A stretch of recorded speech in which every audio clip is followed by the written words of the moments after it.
പ്രിയപ്പെട്ട സഹോദരങ്ങളെ, സലാമുൻ അലൈക്കും. നമ്മൾ ഈ ഗ്രൂപ്പിൽ ലിസാനുൽ അറബ് എന്ന വിഷയവുമായി ബന്ധപ്പെട്ട് കാര്യങ്ങൾ ഒരുപാട് പഠിക്കാനാണ്. കുറേ കാര്യങ്ങൾ അതിനെക്കുറിച്ച് വിശകലനം ചെയ്യാനും പഠിക്കാനുമാണ് നമ്മൾ ഉദ്ദേശിക്കുന്നത്. അതിനിടയ്ക്ക് ചിലപ്പോൾ വിഷയസംബന്ധമായ ഓരോ ക്ലാസ്സുകളും എടുക്കും. നമ്മളിപ്പോൾ അവസാനമെടുത്ത ഈദുൽ ഫിത്തർ എന്ന് പറയുന്ന ക്ലാസ്സിൽ ഞാൻ മായിദത്തും മിനസ് സമാ എന്നുള്ളത് സൂറത്ത് അൽ മായിദയിലെ 114 വചനത്തിലാണ് അത് വന്നിട്ടുള്ളത്. അതിലെ ഒരു രഹസ്യം എന്താണ് അടങ്ങിയിരിക്കുന്നത് എന്ന് ചോദിച്ചാൽ, മായിദത്തും മിനസ് സമാ എന്താണ് എന്നുള്ളത് എൻ്റെ സഹോദരങ്ങൾക്ക് അറിയാം. എൻ്റെ ഈ ക്ലാസ് കേൾക്കുന്ന എല്ലാ സഹോദരങ്ങളും അത് കേട്ടിട്ടുണ്ട്, മനസ്സിലാക്കിയിട്ടുണ്ട്. നമ്മുടെ മുകളിൽ കിടക്കുന്ന ഒരു ആകാശം, ആ ആകാശത്തിൽ നിന്ന് ഒരു തളികയിൽ ഇങ്ങനെ ഭക്ഷണം ഇങ്ങനെ ഇറങ്ങി വരിക, അതല്ല എന്നുള്ളത് മനസ്സിലാക്കിയിട്ടുണ്ട്. മറിച്ച് മനുഷ്യന്റെ ഉന്നതമായ ബോധമണ്ഡലങ്ങളിൽ നിന്ന് കരുണയുടെയും മവദ്ദത്തിൻ്റെയും റഹ്മത്തിൻ്റെയും അറിവുകൾ അവനിലേക്ക് വന്നിറങ്ങുന്ന വേളയാണ് അവൻ്റെ മായിദത്തും മിനസ് സമാ എന്ന്. അവൻ്റെ സമായിൽ നിന്ന്, അവൻ്റെ ഉള്ളിലെ തന്നെ സമായിൽ നിന്ന് അവനിലേക്ക് ഇറങ്ങി വരുന്ന അറിവുകളാണത് എന്നുള്ളത് നമ്മൾ വിശദീകരിച്ചിട്ടുണ്ട്. അതാണ് അല്ലാഹുമ്മ അൻസിൽ അലൈന. ആ നുസൂലാണ്, ആ തൻസീലാണ് അവിടെ നടക്കുന്നത്. തൻസീലുൽ ഉലൂമാണ്, തൻസീലുൽ കിതാബാണ് അവിടെ നടക്കുന്നത്. മായിദത്തും മിനസ് സമാ അതാണ് സംഭവിക്കുന്നത്. അതാണ് സത്യത്തിൽ. മറ്റ് വൈവിധ്യമാർന്ന ഭൗതിക ഭക്ഷണ പദാർത്ഥങ്ങളാണ് അവ എന്ന് മനസ്സിലാക്കുന്ന ആളുകൾക്ക് അങ്ങനെ മനസ്സിലാക്കാം. അതിനൊന്നും നമ്മൾ എതിരല്ല. ഒരു പ്രാഥമിക ബോധമണ്ഡല തലത്തിൽ മനസ്സിലാക്കുന്ന ആളുകൾക്ക് അങ്ങനെ മനസ്സിലാക്കാം. അതിൻ്റെ ബോധ, അതിൻ്റെ ഉയരങ്ങളിലേക്ക് അവൻ്റെ ബോധതലം ഉയരുമ്പോഴാണ് നമ്മൾ ഈ പറയുന്ന കാര്യം അവന് ഗ്രഹിക്കാൻ കഴിയുള്ളൂ. അത് 114 വചനത്തിലാണ് പറയുന്നത് എന്ന് പറയുമ്പോൾ നമ്മളത് സൂചിപ്പിക്കുന്നത് ഈ 114 അധ്യായങ്ങളാണ് മുസ്ഹഫിലുള്ളത് എന്നുള്ളത് നമുക്കറിയാം. ഈ 114 അധ്യായങ്ങളും ഉന്നതമായ സമായിൽ നിന്ന് ഇറക്കപ്പെട്ട മായിദത്താണ് എന്നുള്ളത് നമ്മൾ അവൻ്റെ ഒരു മനുഷ്യനെ സ്നേഹത്തിലേക്കും ഒരു മാനവികതയിലേക്കും മനുഷ്യത്വത്തിലേക്കും അവനെ ഉയർത്തിക്കൊണ്ടുവരാൻ ഉപയുക്തമായ ഭക്ഷണ തളിക തന്നെയാണ്, ജ്ഞാനത്തിൻ്റെ തളിക തന്നെയാണത് എന്നുള്ളതാണ് നമ്മൾ മനസ്സിലാക്കേണ്ടത് എന്നുള്ളതാണ് അതിലെ ഒരു രഹസ്യം. അതാണ് എനിക്ക് സൂചിപ്പിക്കാനുള്ളത്. മറ്റ് കാര്യങ്ങൾ അതിൽ ചിലത് ഉണ്ടെങ്കിൽ അവിടെ ഇരിക്കട്ടെ, അത് നമുക്ക് പരിശോധിക്കാം. എല്ലാം ഒരുമിച്ച് തന്നെ പരിശോധിക്കണം എന്നൊന്നും നമ്മൾ വാശി പിടിക്കരുത്.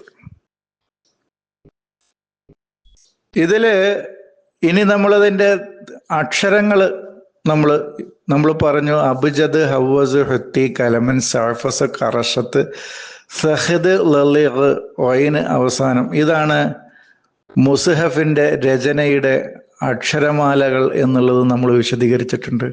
അല്ലാതെ അൽഫ്, ബ, ത, സ, ജീം, ഹ തുടങ്ങുന്ന അക്ഷരമാലാക്രമമല്ല മുസ്ഹഫിൻ്റെ രചനയുടെ. അബ്ജദാണ് അതിൻ്റെ രചനയുടെ ബേസ്, അസല് അതാണ് എന്നുള്ളത് നമ്മൾ സൂചിപ്പിച്ചിട്ടുണ്ട്. ഇതിലെ ഓരോ അക്ഷരങ്ങളും ആശയങ്ങൾ നൽകുന്നതാണ്. അബ് എന്ന് ചേരുമ്പോൾ ആ ഒരു അബ് എന്ന് പറയുന്ന ഒരു വാക്ക് ആശയമാണ്, ഒരു ആശയത്തെയാണ് നമ്മുടെ മുമ്പിൽ വെക്കുന്നത്. ജദ് എന്ന് പറയുമ്പോൾ ഒരു ആശയത്തെയാണ് നമ്മുടെ മുമ്പിൽ വെക്കുന്നത്. ഹുവ, ഹവ്, ഹാവ്, വാവ് എന്ന് പറയുന്നത് ഒരു ആശയത്തെയാണ് നമ്മുടെ മുമ്പിൽ വെക്കുന്നത്. ഇതൊക്കെ വിശദമായിട്ട് നമുക്ക് ചർച്ച ചെയ്യാനുള്ള കാര്യങ്ങളാണ്. അപ്പോൾ അല്ലാതെ ഹുവ എന്ന് പറയുന്നത് കേവല ഒരു അക്ഷരമല്ല. എന്താണ്? ഹുവയാണ് അള്ളാഹു എന്നുള്ളത്.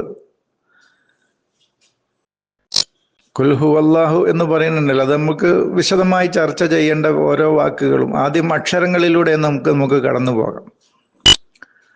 അക്ഷരങ്ങളിലൂടെ കടന്നു പോകുമ്പോൾ അലിഫ് എന്ന് പറയുന്നത് തൈലീഫാണ്. സത്യത്തിൽ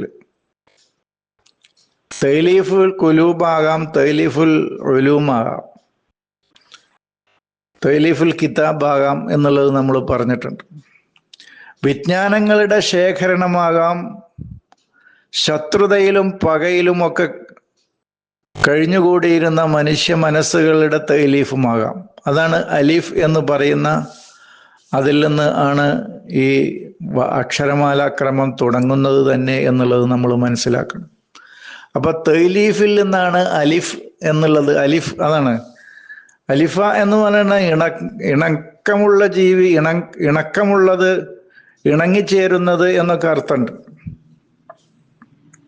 അലീഫ് എന്ന് പറഞ്ഞ അലീഫാണ്. അലീഫ് വളരെ ഇണക്കമുള്ള ജീവികളെ അലീഫ് എന്ന് പറയുന്നുണ്ട്. അപ്പോൾ അതാണ് തൈലീഫ് എന്ന് പറയുന്ന. അലിഫ് എന്ന് പറയുന്നതിൻ്റെ ആശയമാണ് നമ്മളിപ്പോൾ പറയുന്നത്. അക്ഷരത്തിൽ വെറും ഒരു അലിഫ് എന്ന് പറയുന്നത് ഒരു അക്ഷരമായി നിൽക്കുന്നത് മാത്രമല്ല, ഒരു ആശയമായിട്ടാണ് അത് നിൽക്കുന്നത് എന്നുള്ളത് നമ്മൾ മനസ്സിലാക്കാൻ വേണ്ടിയിട്ടാണ് ഞാനത് സൂചിപ്പിച്ചത്.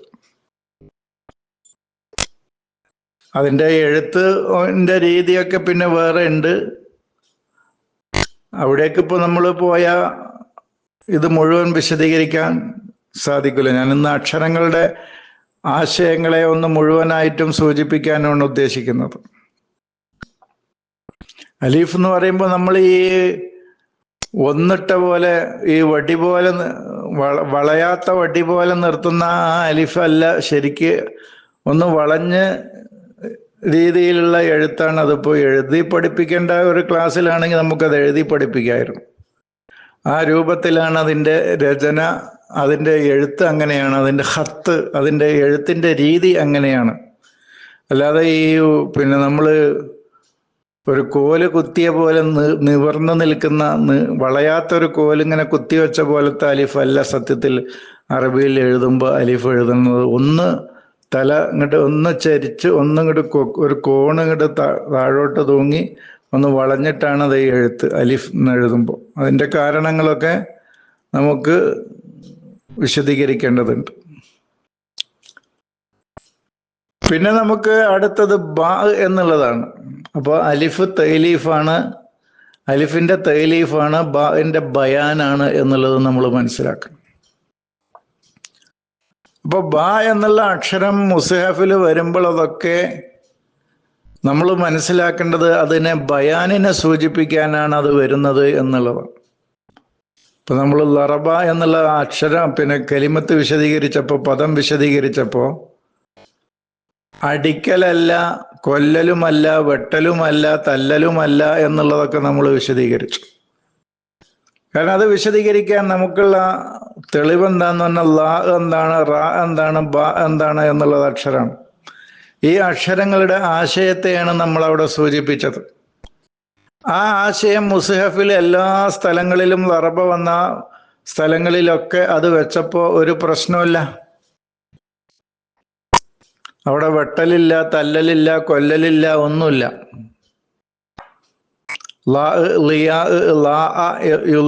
എന്ന് പറഞ്ഞാൽ ലിയാ എന്ന് പറയുമ്പോൾ അവന് വെളിച്ചം അവന് ഒരാളിലേക്ക് നൽകലാണ് എന്ന് നമ്മൾ മനസ്സിലാക്കി. റാ എന്ന് പറഞ്ഞാൽ അവൻ്റെ റുഇയത്ത്, അവന് ഒരു കാഴ്ച, ദിശ അല്ലെങ്കിൽ ഒരു കാഴ്ചപ്പാട് അവനിലേക്ക് ഉണ്ടാക്കി തീർക്കലാണ് എന്നുള്ളത് നമ്മൾ മനസ്സിലാക്കി. ബാ എന്ന് പറയാൻ ബയാനാണ്.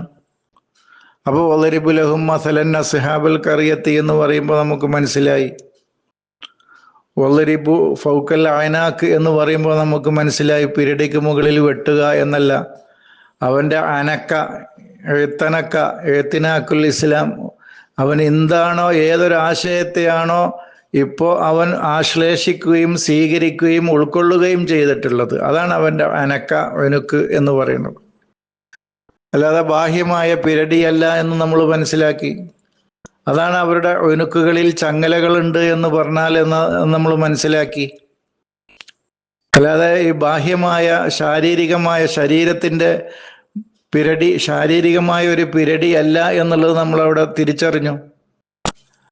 അപ്പൊ ഇങ്ങനെ ആ അവൻ മനസ്സിലാക്കിയ ആശയങ്ങളിലെ ശരിതെറ്റുകളെ കുറിച്ചും അതിലുള്ള എന്തൊക്കെയാണ് അതിലെ തെറ്റുകൾ എന്നുള്ളതിനെ കുറിച്ച്, ശരികൾ എന്നതിനെ കുറിച്ചുള്ള വ്യക്തമായ ലിയാവും റൂയത്തും ബയാനും അവന് നൽകാനാണ് എന്ന് പറയുമ്പോൾ ഖുർആൻ ഞാൻ പറഞ്ഞ ആ മായിദത്തും മിനസ്സമ ആണ് എന്നുള്ളത് നമുക്ക് മനസ്സിലാക്കാൻ സാധിക്കും. അതല്ല ശത്രുക്കളുടെ പിരടി നോക്കി വെട്ടണം എന്നുള്ള അതിൻ്റെ ആ അർത്ഥത്തിലേക്ക് നമ്മൾ പോകുമ്പോൾ അത് മായിദത്തും മിനസ്സമ അല്ല എന്നുള്ളത് മാത്രമല്ല, അത് പൈശാചികമാണ്, പിശാചിൽ നിന്നുള്ള വഹിയാണ് എന്നുള്ളതാണ്. അപ്പം നമുക്കതിനെക്കുറിച്ച് മനസ്സിലാക്കാൻ സാധിക്കുള്ളൂ ആ രൂപത്തിൽ അർത്ഥം കൊടുക്കും. ഇതാണ് അതിനെക്കുറിച്ച് എനിക്ക് സൂചിപ്പിക്കാൻ. അപ്പോൾ ബ എന്നുള്ള അക്ഷരം സൂചിപ്പിക്കുന്നത് ബയാൻ എന്നുള്ള തലത്തെയാണ് സൂചിപ്പിക്കുന്നത്. ഇതാണ് നമ്മൾ അതിനെക്കുറിച്ച് മനസ്സിലാക്കേണ്ടത്.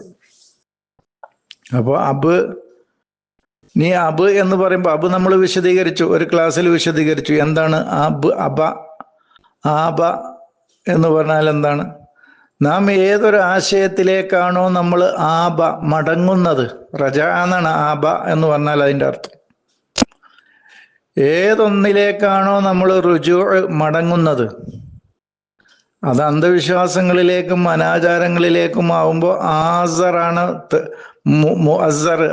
ഇസർ, പിന്നെ അസറാണ്, അതായത് വ്യാജങ്ങളാണ് നമ്മളുടെ അബ്.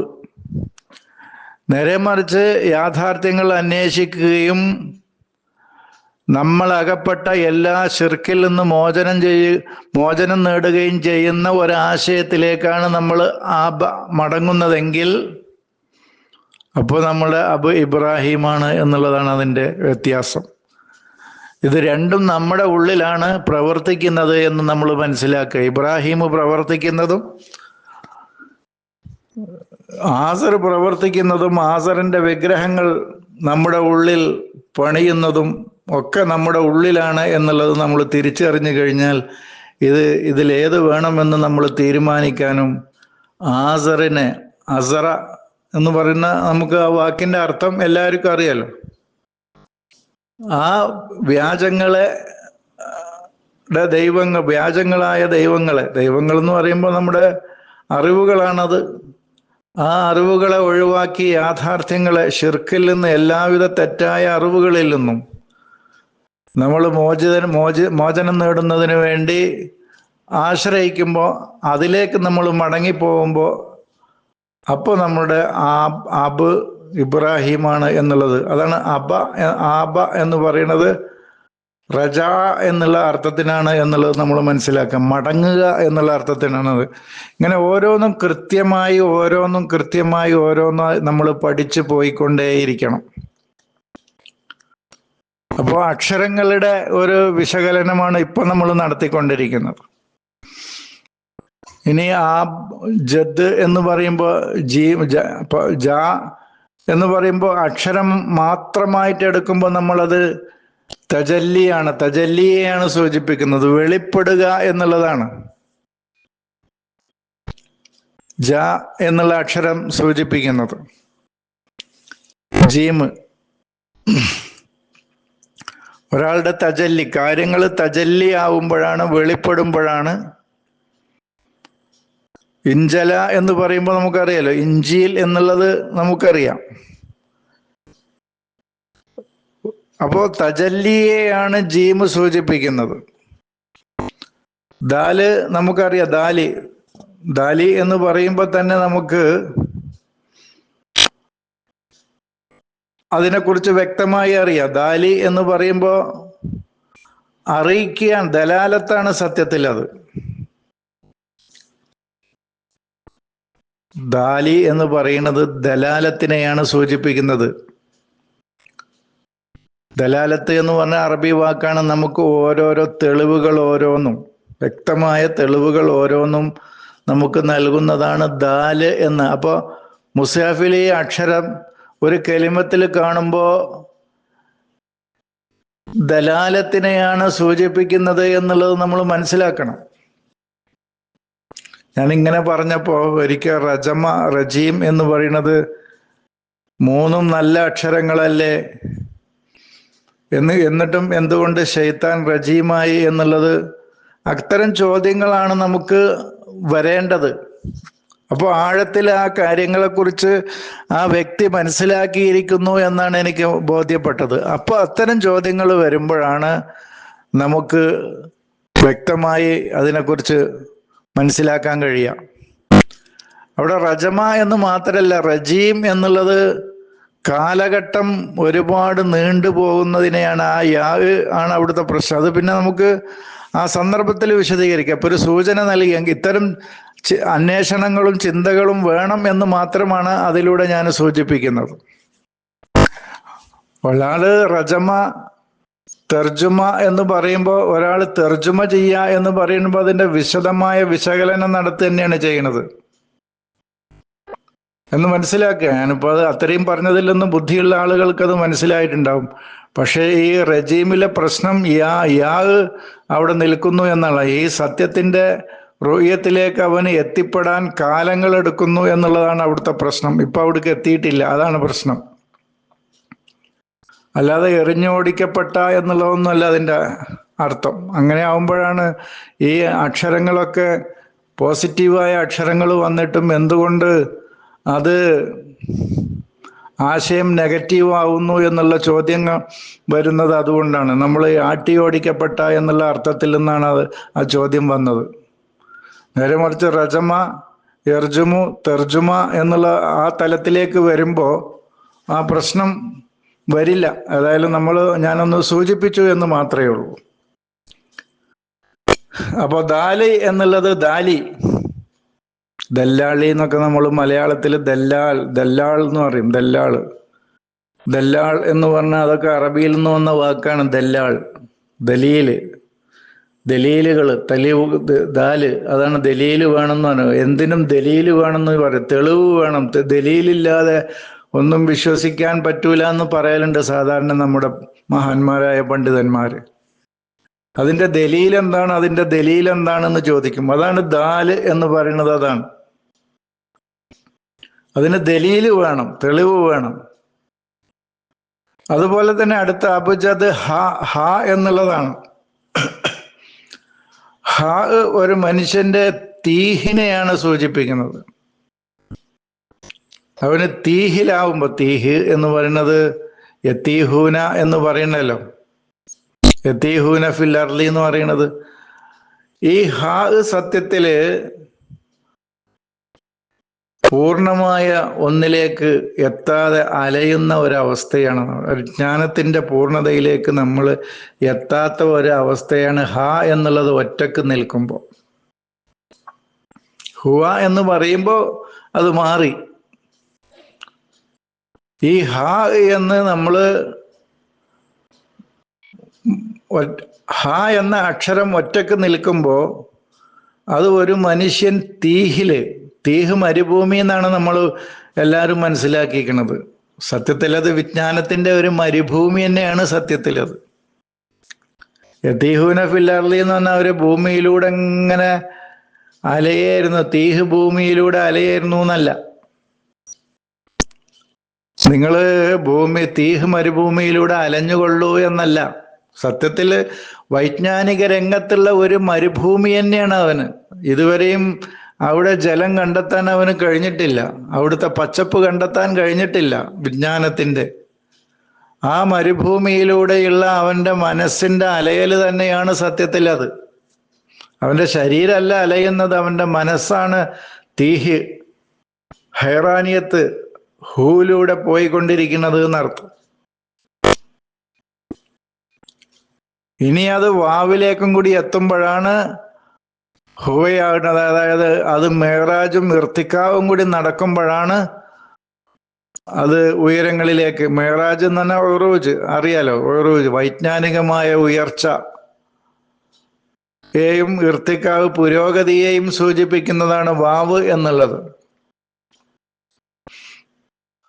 അതൊക്കെ നമ്മൾ ഖുർആനിലെ ഓരോ പദങ്ങളെടുത്ത് വിശദീകരിക്കുകയാണെങ്കിൽ നിരവധി കാര്യങ്ങൾ എൻ്റെ സഹോദരങ്ങളെ നമുക്ക് പറയാനുണ്ട്. ഇപ്പം ഞങ്ങളൊക്കെ പഠിച്ചിരുന്ന കാലഘട്ടത്തിൽ ഒരു വാചകം വാവിട്ട് പറയുമ്പോൾ, ഇപ്പോൾ സാബിറൂന എന്ന് പറയുമ്പോൾ റഫേന്റെ സ്ഥാനത്ത് വന്നപ്പോഴാണ് വാവിട്ട് പറഞ്ഞത് എന്നാണ്. റഫ് എന്ന് പറഞ്ഞാൽ എൻ്റെ സഹോദരങ്ങൾക്ക് അറിയുമെന്ന് എനിക്കറിയില്ല. ലമ്മ് എന്നുള്ള ആ രൂപത്തിൽ എഴുതുമ്പോഴാണ് അതിനെ റഫ് എന്ന് പറയുന്നത്. അപ്പോൾ ഒരു വാക്ക്, ഇപ്പോൾ സാബിറുൻ എന്നുള്ള വാക്ക് റഫിന്റെ സ്ഥാനത്ത്, സാബിറൂന എന്നുള്ള വാക്ക് ഒരു റഫ് ഇറാബായി വരുന്ന സ്ഥാനത്താണ് വന്നിട്ടുള്ളതെങ്കിൽ സാബിറൂന, അപ്പൊ വാവിട്ട് പറയും. അല്ലെങ്കിൽ സാബിരീന എന്ന് പറയും എന്നാണ്. യാഇന്റെയോ അതായത് നസ്ബിന്റെയോ ജറിന്റെയോ സ്ഥാനത്ത് വന്ന യാ ഇട്ട് പറയും എന്നുള്ളതാണ്. നസ്ബ് ജർ എന്ന് പറയുമ്പോൾ നിങ്ങൾക്ക് താഴെ തട്ടിലുള്ള ആളുകൾക്ക് മനസ്സിലാകണമെങ്കിൽ ഫതഹ് കസർ എന്ന് മനസ്സിലാക്കിയാൽ മതി. ഫതഹ് കസർ ലമ്മ് സുക്കൂൻ എന്നുണ്ടല്ലോ. ഈ ലമ്മിനെ ആണ് റഫ് എന്ന് പറയാ. സത്യത്തിൽ അങ്ങനെയല്ല അത്, എന്നാലും ഒരു ചുരുങ്ങി മനസ്സിലാക്കാൻ. ഇറാബ് എന്ന് പറഞ്ഞാൽ ഒരു കലിമത്തിന്റെ അവസാനത്തെ സ്വരം എന്താണോ അതാണ് അതിന്റെ ഇറാബ് എന്ന് പറയും. ശരിക്കും അങ്ങനെയാണ് അതിന്റെ വ്യാഖ്യാനം പറയേണ്ടത്. അത് കുറച്ച് ഭാഷ ആഴത്തിൽ ആഗ്രഹിക്കുന്ന ആളുകൾക്ക് വേണ്ടിയിട്ടാണ് ഞാനിതൊക്കെ സൂചിപ്പിക്കുന്നത്. അല്ലെങ്കിൽ ഞാനിതൊന്നും ഇപ്പൊ പറയില്ല. അപ്പോൾ സത്യത്തിൽ ഈ വാവ് സത്യത്തിൽ അങ്ങനെയല്ല അവിടെ നമ്മൾ ഉദ്ദേശിക്കുന്നത്. ഇപ്പൊ നബിയീന നബിയൂന എന്ന് പറയുന്നത് നമ്മൾ മനസ്സിലാക്കിയത് നബിയീന എന്ന് പറയുന്നത്. അപ്പൊ ഈ പറയുന്ന ഭാഷക്ക് ആ രൂപത്തിൽ പറയുമ്പോൾ ഒരുപാട് വൈരുദ്ധ്യങ്ങൾ ഖുർആനിൽ വരുന്നുണ്ട്. എന്തുകൊണ്ട് അങ്ങനെ വന്നു? അതിന് വിശദീകരണം കൊടുക്കാൻ കഴിയണില്ല. ഇപ്പൊ വൽ മുഖീമീന സ്വലാത്ത എന്ന് എന്തുകൊണ്ട് പറഞ്ഞു? അതിന്റെ മുമ്പൊക്കെ റഫിട്ട് പറഞ്ഞിട്ട് അവിടെ മാത്രം എന്തുകൊണ്ട് നസ്ബോ ജറോട്ട് ന്റെയോ സ്ഥാനത്ത് വന്ന് യാ ഇട്ട് പറഞ്ഞു എന്ന് ചോദിച്ചാൽ പറയാൻ കഴിയണില്ല. ഇപ്പൊ ലൈസൽ ബിറ എന്ന് തുടങ്ങുന്ന ഒരു വചനമുണ്ട് മുസ്ഹഫ് അൽബക്രയില്, സൂറത്ത് അൽബക്രയില് 174 എത്ര വചനം, എത്ര കൃത്യമായിട്ട് എനിക്ക് ഓർമ്മല്ല.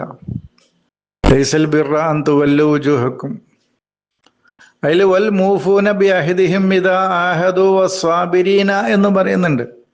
അപ്പൊ വൽ മൂഫൂന ബി അഹദിഹിം എന്ന് പറയുമ്പോൾ മൂഫൂന എന്ന് വാവിട്ട് പറയുമ്പോൾ അതിനോട് പിന്നെ അത്ഫ് ചേർത്ത് പറയുന്ന വസ്സാബിരീന എന്ന് ചേർത്ത് പറയുമ്പോൾ സത്യത്തിൽ വസ്സാബിറൂന എന്നാ പറയേണ്ടത്. പിന്നെ എന്തുകൊണ്ട് അങ്ങനെ പറഞ്ഞു എന്ന് പറഞ്ഞാൽ പിന്നെ അവിടെയാണ് വ്യാഖ്യാനം എടുത്തു പോവുകയാണ്. മഴ സാബിരീന, അവിടെ മഴ എന്നൊന്ന് വിട്ടിട്ടുണ്ട്. അങ്ങനെ പല വ്യാഖ്യാനങ്ങളും പറഞ്ഞിട്ട് പിന്നെ അവിടെ അങ്ങോട്ട് മലക്കം മറിയാണ് ചെയ്യുന്നത്. ഇങ്ങനെ ഒരുപാട് സ്ഥലങ്ങളിൽ നബിയീന നബിയൂന, അതുപോലെ തന്നെ വസായിബീന വസാബീന വസാബിയൂന, ഇങ്ങനെ നിരവധി സ്ഥലങ്ങളിൽ ഈ രൂപത്തിൽ പ്രയോഗിച്ചിട്ടുണ്ട്. കാനിത്തീന കാനിത്തൂന. അപ്പോ സത്യത്തിൽ ഇന്നാണ്, ഇന്നിലാണ് ഇപ്പൊ അവന്. പിന്നെ വാവ് ഓണാണ് സത്യത്തില്. ഊൻ എന്ന് പറയുമ്പോൾ അത് ഓണാവുമ്പോൾ അവനിൽ അത് ആ രംഗത്ത് അവന് ഉയരങ്ങളിലേക്കും അതിൻ്റെ പ്രവർത്തന തലങ്ങളിലേക്കും ആ മേഖലയിൽ ആ പറയുന്ന ക്രിയയിലെ അറിവ് എന്താണോ ആ ക്രിയയിൽ അവന് ഓണായിരിക്കുന്ന അവസ്ഥയാണ് വാവും നൂനിട്ട് പറയുന്നത് എന്നുള്ള ആ തല നമ്മൾ മനസ്സിലാക്കണം. അതാണ് വാവിട്ട് പറയുന്നത്. അതുകൊണ്ടാണ് നമ്മൾ ആ മേഖലയിൽ നബ എന്ന് പറയുന്ന അല്ലെങ്കിൽ സബറ എന്ന് പറയുന്ന മേഖലയിൽ യാ ഇട്ട് പറയുമ്പോൾ അപ്പൊ അതിൻ്റെ ഉള്ളിലേക്ക് കടന്നു വന്നിട്ടേ ഉള്ളൂ ഇപ്പൊ അവന്. പക്ഷെ അവനിൽ അത്